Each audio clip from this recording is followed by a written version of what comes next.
Naomi Home presents the Odelia Swivel Gliding Recliner Assembly video.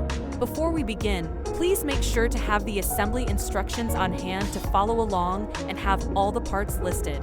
To get started, connect the backrest to the seat base. Push down until you hear it click in place.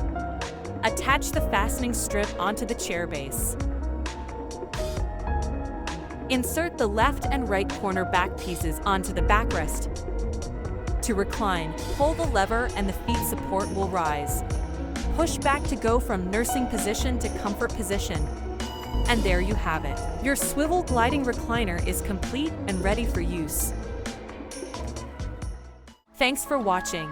Please like, subscribe, and share for more Naomi Home content. You can find the product link and more in the description below.